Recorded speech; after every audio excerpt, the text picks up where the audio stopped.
Hey, what's going on, football fans? Welcome back to the channel. Be sure to like, comment, and subscribe for more content. And so, we are now in the second half of the college football season, which means it's time to start talking about the playoffs. And so, starting this week and throughout the end of the regular season and championship week, I will be putting out a bracket of what I think the college football playoffs should look like, who should be seated where, who should be in, who should be out, all that good stuff, right? So, without further ado, let's go ahead and get started. So, as you can see here, I have a bracket of seeds 1 through 12. I also have who I think is the first four out, the next four out. And for this year, I thought I would add the group of five teams that are in contention. They're not in the playoffs, but they're right there contending for that group of five playoff spot. So let's go ahead and let's get started. And number one, obviously, is Ohio State. So Ohio State, they're the defending national champions, and they've picked up right where they left off. Their defense is playing really well. Their quarterback Julian Sain, he's playing really well as well, and so they got some good weapons. And so, yeah, they just continue to prove why, they're out. They're the defending national champs, and so we'll see what happens going forward. Number two, I have Indiana. So Indiana has proved that what they did last year is no fluke, and they had that big win a couple of weeks ago against Oregon on the road. Kurt Signetti, he just got that big contract extension, and so yeah, Indiana, they're here to stay, and so I got them at number two. I have Texas A&M at number three. So I know they had a scare this past weekend against Arkansas, but they were able to pull off the win. That team is playing really well in Mike Elko's second year with the Aggies, and so I have Texas A&M at number three. Number four, I have Alabama.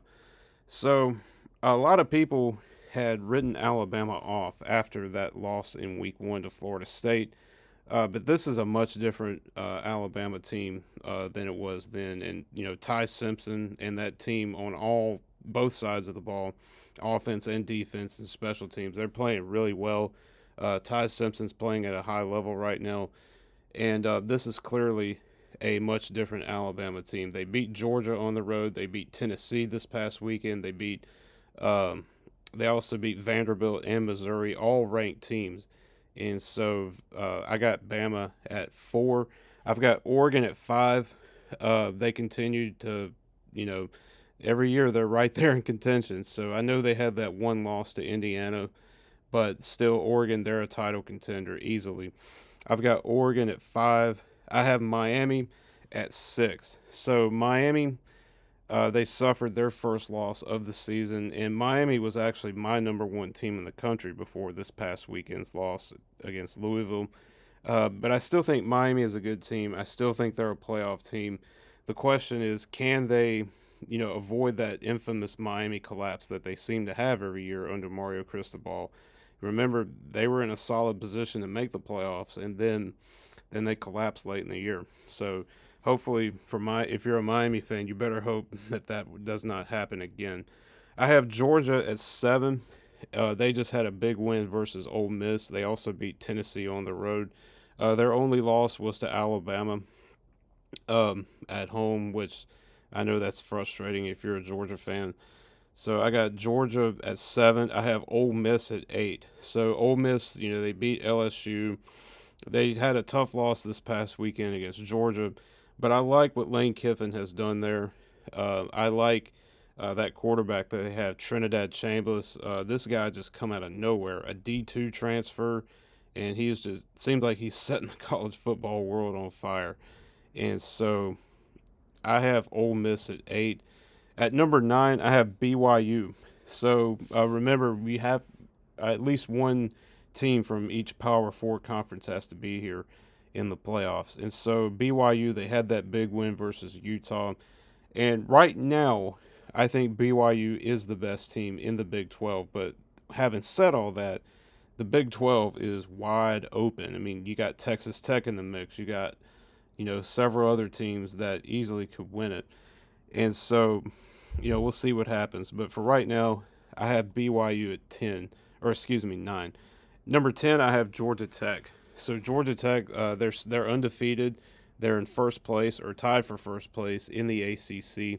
Um, Georgia Tech, they've played really well this year. They had some big wins, and of course, they got that showdown with Georgia at the end of the year, and so we'll see if the Jackets can keep it going. So I got Georgia Tech at 10, and then I actually have Missouri at 11. So Missouri has been kind of a surprise this year. They've beaten some good teams. They just come off of a double overtime win versus Auburn. They barely lost to Alabama in a couple of weeks ago at home. But nonetheless, Missouri, this team is for real, and this team is dangerous. So be on the lookout for that. And then number 12 is the representative from the group of five, and it is South Florida. So South Florida, easily in my eyes anyway, I think they are the best group of five team in the country. Yes, they had that one loss to Miami on the road, but still not really a bad loss, if you want to call it that. They've beaten some good competition. They destroyed Boise State in week one. They beat Florida the following week. And so we'll see what happens with that. So I've got South Florida at 12. And who is out? So my first four out is Oklahoma, Notre Dame, Vanderbilt, and Texas Tech. So Oklahoma, a lot of questions with them right now. They did lose to Texas, and of course, a lot of that had to do with their quarterback John Mateer being hurt, and so we'll see what happens with Notre Dame with Oklahoma going forward. How much will that affect Oklahoma as the season goes on? Notre Dame, they had that big win versus Southern Cal this Saturday night. But the reason why I have Notre Dame out of the playoffs is because they're not in a conference. And their schedule for the rest of the season is really weak. The only game that I could see them possibly losing is Pittsburgh. And this is a Pitt team that's been improving as of late. And so that could be dangerous for them. But Notre Dame, they've already lost 2 games. They lost to Texas A&M and Miami to start the season out. They absolutely cannot afford to lose any more games. And one more loss, and they're definitely out of the playoffs. And then Vanderbilt, what a story. I mean, what world are we living in where Vanderbilt is considered a playoff contender? Their only loss was on the road against Alabama, and that game was close for quite a while. But I love Diego Pavia. It's a great story with him. And so, but they're just on the outside looking in. And then Texas Tech, had their quarterback not gotten hurt, Texas Tech would have won that game this past weekend against I forget, was it Arizona State that they played? I can't remember. But Texas Tech, they're right on the verge. So that they did have that one loss this past weekend. And then my next 4 out is Cincinnati, Virginia, LSU, and Tennessee. So Cincinnati, they've been a kind of a surprise in the Big 12 as well, and they're right up there in contention. I just don't see them, at least for right now, contending.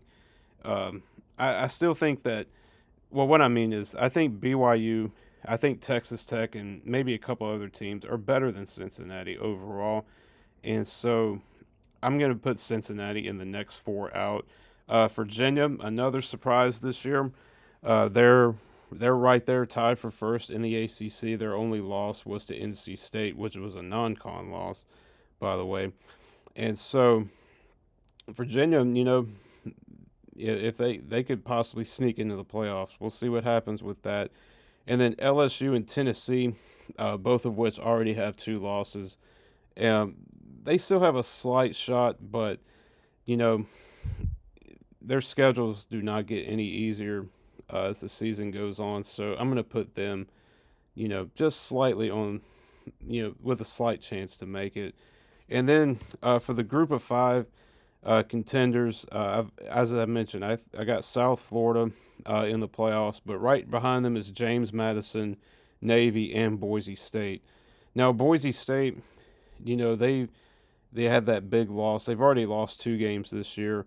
They could still win the Mountain West, but even if they ran the table, I just don't think it's going to be enough. But James Madison, their only loss was on the road to a very good Louisville team, and so hey, you never know what can happen. And then Navy and Tulane, they're right there in contention as well. Navy, I think, is undefeated, so we'll see what happens with that. And so there is my college football playoff bracket after week 8. Uh, what are your thoughts on this bracket? Who do you think should be seated where? And who do you think should be in? Who do you think should be out? Let me know down below in the comments section. And as always, guys, thanks for watching. Catch you next time.